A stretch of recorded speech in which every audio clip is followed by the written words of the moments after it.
Once again, using religious language and once again calling evil good and good evil, Joe Biden recently suggested that those who want to protect children from transgender surgeries are evil.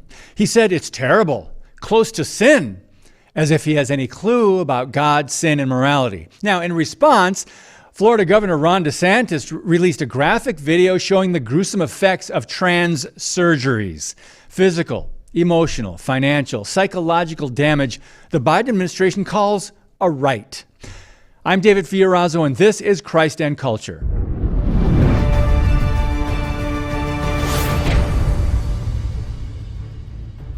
So what did Ron DeSantis do? After Biden called the governor's policies cruel, he retweeted the Biden video exposing how radical the left in America has become. DeSantis added, "It is not sinful to prohibit the mutilation of minors. It is not acceptable for the federal government to mandate that procedures like sex change operations be allowed for kids." The video showed the tragic scars and side effects left on girls and boys by butchers, groomers, behind the propaganda, leading to a huge spike in transgender surgeries. Recently, Florida House Bill 1421 states that a physician may not, this is the Florida bill, may not perform or provide gender clinical interventions to a minor, including sex reassignment surgeries or any other surgical procedures that alter primary or secondary sexual characteristics, and puberty blocking, hormone, and hormone antagonistic therapies. In the new approach by the Biden administration, the Biden Democrats, to maybe reach religious Americans who are ignorant of biblical teachings on sin, it seems clear they're pulling out all the stops in order to target those who oppose their extreme ideologies. David Clausen with Family Research Council's Center for Biblical Worldview said this: "Ironically, the Florida bill, not the president's position, is in line with historic Christian sexual ethics and a biblical understanding of sex and gender.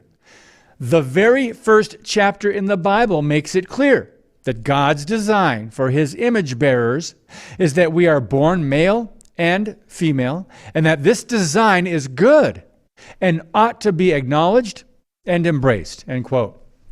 And yet, some couldn't care less about truth, biology, or God's design.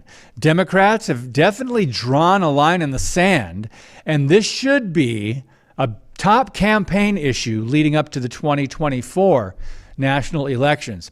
Now, on International Women's Day last week, First Lady Jill Biden and Secretary of State Antony Blinken gave out International Women of Courage Awards, and you guessed it, they presented one to a man. A biological male, named Alba Rueda, an LGBTQ activist from Argentina.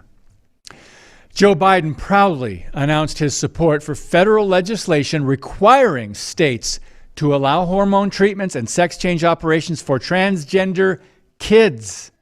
He said access to transgender medical procedures should qualify as a basic civil right. This is your government.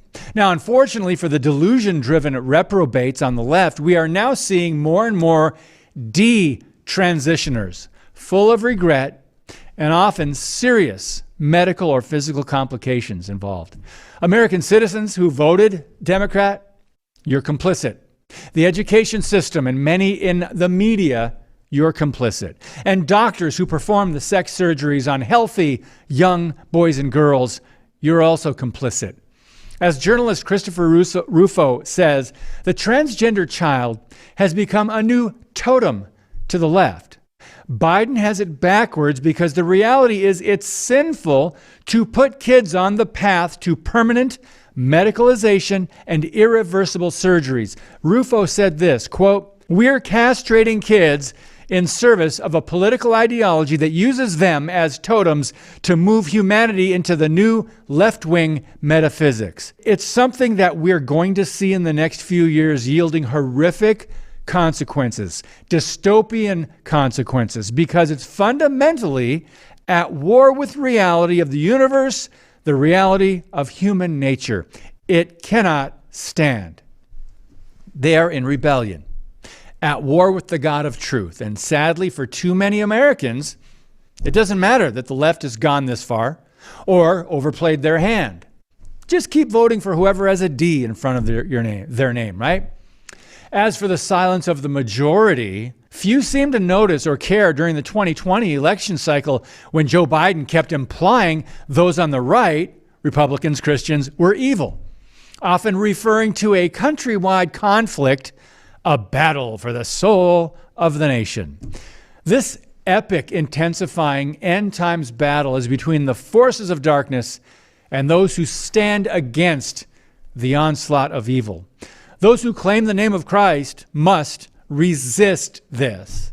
Lives and souls truly are at stake. God bless you, and keep speaking the truth about things that matter.